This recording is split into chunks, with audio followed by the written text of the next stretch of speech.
My name is Katya Stefan for Access Hollywood, and I am joined today by the wonderful Katerina Petrovna Zamolodchikova, but your dad just calls her Katya. Hi. How are you? I'm good. What a pleasure it is to speak with you on this fabulous Friday afternoon.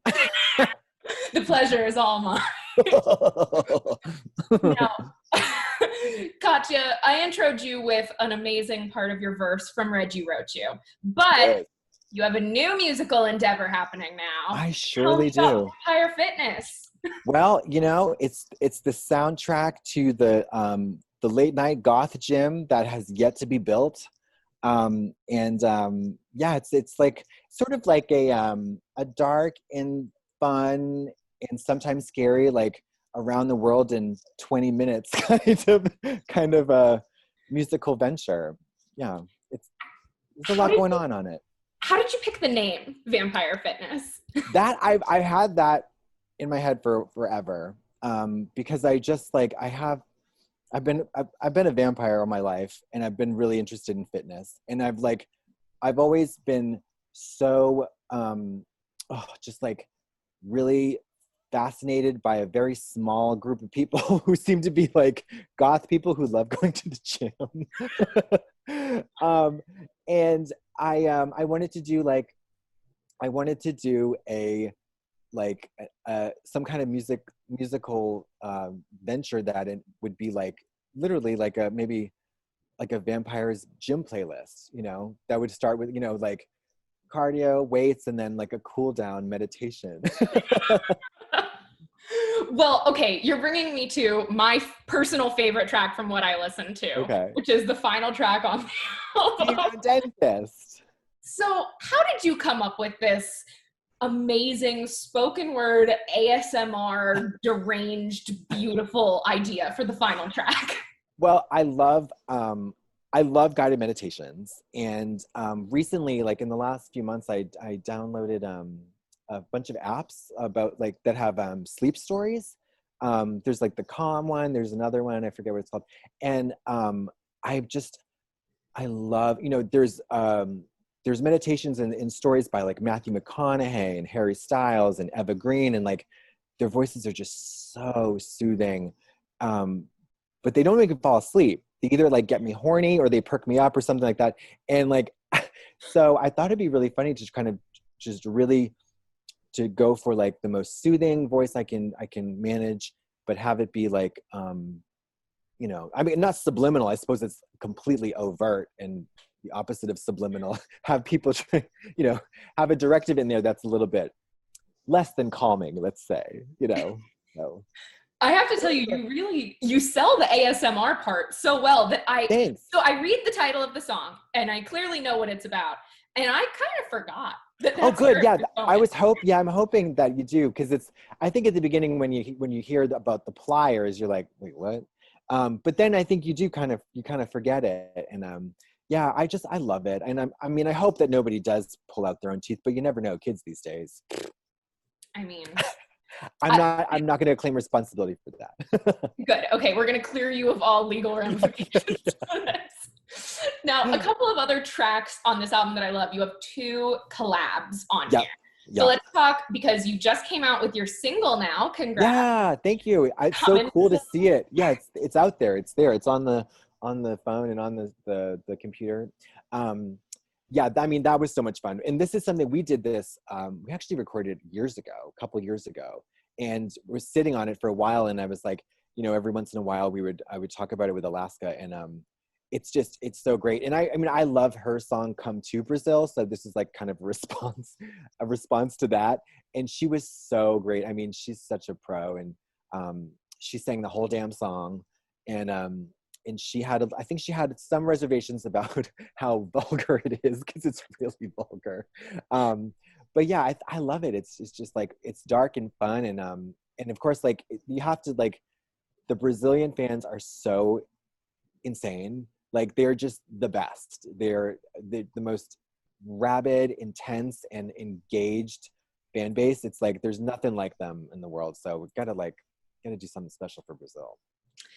Of course. And every time I go to your Instagram, all of the comments are, even on the post saying that your single was out, everyone was like, well, we got it in Brazil Yeah, first. we already got it. Yeah. So yeah, I'm glad you gave them a shout out. I think they'll appreciate it. Yeah. No, your other collab on this album is with Trixie. Obviously, you work with her a lot. Yeah. And this track Ding Dong is just a blast. How did that come together? Well, that is a parody of a Russian song called Boom Boom by Svetlana Loboda that came out earlier this year, I think in May. And as soon as I heard it, I was like, I just have to I wanted to do a parody of it so bad.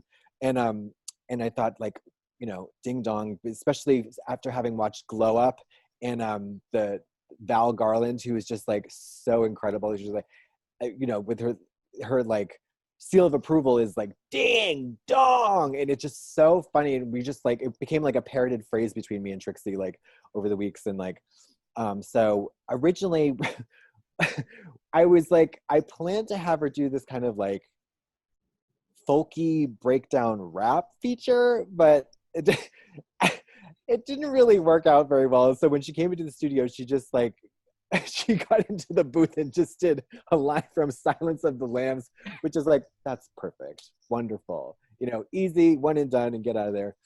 So yeah, it was lovely. We just shot a music video for it, so that's gonna be exciting. Ooh, can't wait to see that. Anything that you can tease that we can expect from it? Yes, there's a lot of looks, and they're all me, and there's a lot of dancing, but that it's gonna be, I think it'll be completely unhinged. So yeah, it'll be fun. I would expect nothing less. Yeah. Now, you mentioned getting your inspiration from internationally, and there are how many? 4 different languages featured on this? There's the chorus in Portuguese, Some Come in Brazil. There's the Ravioli is Italian, and then the Glass and Ding Dong are Russian. Yeah, in English. Yeah, 4. I guess 4. Yeah, yeah, and then good old standard American English. Most difficult. Yeah, I wanted to do. I'm so bummed that I didn't get to do something in French. I really wanted to do something in French, and I also wanted to do something in Spanish. Originally, we had something in Latin and then Sanskrit, but I feel like dead languages maybe don't burn up the dance floor these days. So you never know. You never know. It's true. You never know. So sorry, they're emptying the dumpster. But so I think kind of gives me enthusiasm to do another one.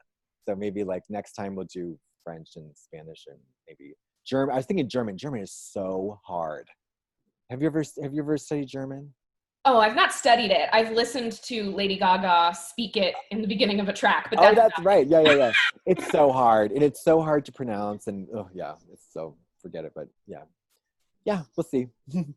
Well, what made you want to make this pivot to doing music after you've said your fans have begged you not to do it? Well, I don't know. I mean, we started it so long ago, and then it just kind of sat there, and I was always we should go back to that album. And then during quarantine, it just seemed why not? Especially because after I was kind of on the fence about it, and then as time went by, as when I kept going back to it, and I continued to like the songs, I was like, okay, that's a good sign, because you know how with music, you can feel hot about something one day, and then 6 months later you're like, oh, that piece of trash, so I feel after having spent a couple of years, and considering none of them fell out of fashion, you know what I mean, they were pretty timeless, and I still really enjoyed them. I was like, okay, let's do this, let's release it, because it was important that I like it. I don't care if anybody likes it, as long as I like it, because it's out there forever, I'm cool. So yeah. Well, I am very happy that you're so pleased with the result. And I guess the last thing I have to ask you is, this year, I feel like you are one of the people who has not been slowed down by quarantine at all, in the sense that, okay, we've got New York Times bestselling author. Yeah. We've got your Red Scare collab with Trixie. Yeah. We've got new episodes of still coming out, which I sound stupid pronouncing it, but we've got your podcast, we've got your music. Is there anything else that you're cooking up that we should know about, that you're keeping busy with? Oh my God, I think there is something else. Well, there's we did the Netflix show too that I like to watch. And then oh my gosh. I think that's it. I think that's it. Listen, I mean, you know, the world is falling apart, but like I'm not a stranger to isolation. So this like quarantine thing is like been kind of it's been no, it hasn't been like all, you know, dark and gloomy. It's been really nice to like stay at home and kind of chill out and also, you know, obviously have time to work on all this stuff. And it is nice because we do things in a way that's not rushed. Like when you're on the road a lot, it's like, oh, you're always scrambling to do something. And it just feels like, you know, it's nice to be able to take your time and kind of like just plod along and get things right. So yeah, I mean, I really want the world to go back to normal because I want to perform again. But like for now, you know, I'm cool. You're giving us plenty of other ways to Yeah. appreciate all that is Yeah. Katya. And hopefully this is a little bit of a distraction from the current goings on, which is so batshit. Oh my God. Yikes. Anyways. Now, before I get back to bumping ravioli in my room, I'm going to let you go, but give everyone at home an idea of when they can get Vampire Fitness and for only $5. Listen, $4.99. What a steal. What a bargain. You can't, I mean, listen, for the price of a latte, you can get these incredible tracks that'll transport you to worlds in your mind that you've never experienced before. And that comes out on November 13th. You better believe it. Friday the 13th. Catch you a piece. Katya, thanks so much for taking the time. Can't wait for everyone to hear it. My pleasure. Have a wonderful weekend. Thanks for chatting.